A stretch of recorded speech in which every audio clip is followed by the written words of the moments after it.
Жас жұбайлар бақытты ғұмыр сүріп жатқандай еді. Бірақ арада көп күн өтпей жатып, жаңа түскен келін оғаш мінез көрсетті. Оған күйеуінің шешесі, яғни өзінің енесі ұнамайды екен. Мен 80-ге келген сенің ауру шешеңді бала құсатып, бағып отыра алмаймын. Оны күтіп баптайтын үкіметтің арнайы орны бар емес пе? Есі дұрыстар ондай ауру кәрі құртаңдарды сонда барып тастайды. Мен сенің мамаңның иіс сіңген киімін жуып, дәретін төгіп отыру үшін келгенім жоқ, деп күйеуінің миын жеп, ақыры оны өз дегеніне көндіреді. Ана байғұс қайтсын. Бір-ақ күнде қарттар үйінде тұрғыны болып шыға келді. Бұл арада бәрі де жақсы секілді көрінгенмен, туған үйіндей қайдан болсын. Бірақ туған үйім дейтіндей үйі қалды ма? Кең мекенді тар қылып, келіні күн көрсетпейді емес пе? Сөйтіп қарттар үйіндегі күндері өтіп жатты.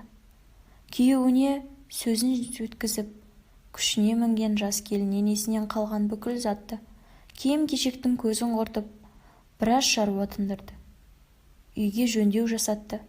Одан соң жаңа жиһаз, мүлік алдырып, бөлмелерді толтырды.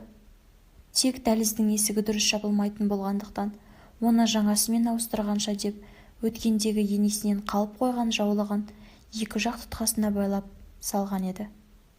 Жалғыз сол болмаса, бұл үйде қарт ананы еске түсірерліктей түйір зат қалған жоқ. Есігі ашылып жабылып жатқан сайын, түтіле түскен ақ жаулыққа тіл бітсе, мұңын шағарма еді. Алайда ондай ғажайыпқа жолға не? Бір күні екі кештің ортасында аяқ астынан келіншектің іші қатты бүріп ауырды. Жатын бөлмедегі жұмсақ диванға да жете алмай, ішін ұстап, жерге бүктетіліп отырып қалған жас келіннің өңі бозарып, тынысы тарылып барады. Құдай айдап тыстан күйеуі келе қалмаса бар ма? Бірақ ол не істерін білмеді. «Ішім ойбай, ішім!» деп екі бүйірін ұстап, бүктетілген келіншегін әрең деп демеп, төсекке апарып салды. Сәл тынышталғандай болғанда күйеуі: «Жаным, жедел жәрдем шақырайын ба?» деп телефонды қолына алған әйелі басын шайқап: «Жоқ, керегі жоқ, қазір басылар, одан да ішімді байлайтын бірдеңе әкелші», деді қиналып. Күйеуі үйді айналып ештеңе таппады. Әйелінің басында орамал салмайтыны да есіне түсті. Бұл үйде орамал жоқ, шешемнің жаулықтары қайда кеткен деген ой санасында сырғып өтті. Енді не істемекке керек? Кенет көзі түсті. Дәліздегі есік тұтқасында ағарған шүберек байлаулы тұр екен. Байлауын тарқатты. Тәтті иіс бұрқ ете түсті. Орамал. Тани кетті. Анасының ақ жаулығы. Үкі-түкісі шығып, сәл-пәл кір шалса да, анасының көзіндей дүние жігіттің жүрегін елжіретіп жіберді. Тан оны апарып бір иіскеп алып, сонымен келіншегінің ішін таңды. Ал әйелінің ішін немен байлап жатқанына мән беріп жатуға да мұршасы жоқ. Көзін тарс жұмып алған күйі бүк түсіп сұрқ жатыр. Келін сол жатқаннан ұйықтап кетті. Түнде түс көрді. Ертеңіне ештеңе болмағандай ауруынан құлан таза айығып шыға келді. Және өз бұрынғыдай емес, өмірге қайта туғандай сынық өңіңді біртүрлі ізгі ойдың табы аңғарылады. Күйеуі жұмысына жиналып жатқан: «Мамам қалай екен? Сен оған қашан бардың?» деп сұрады. Күйеуі өз құлағына өзі сенбей: «Не дедің? Кімді айттың?» деді. «Мамамды айтам, оған қарттар үйінде қиын болар. Біз оны үйге алып келсе қайтеді, өзім қараймын. Мен деп иегі кемсеңдеп жылады келіп. Жігіт ақылдан аңтарылып әлі тұр.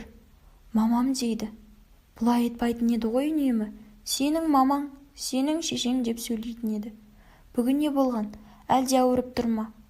Әйелінде өзгеріс бар.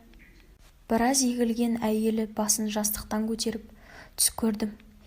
Менің ішімді бүріп теуіп жатқан дүниеге келетін болашақ сәбиіміз екен. Ол менің мамам емессің.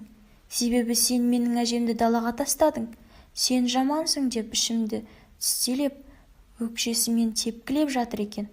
Сонда мамам келді де басыңдағы ақ жаулығымен ішімді жапты. Сондағы сәби тынышталды. Оянып кеттім. Белімді сипасам жып-жылы, жұп-жұмсақ орамалға қолым тиді.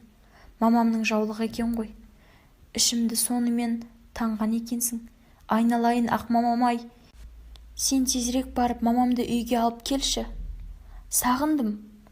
Мен оған шейін үйді жинап, бөлмесін әзірлеп, шоланға апарып тастаған оның заттарын кіргізіп қояйын.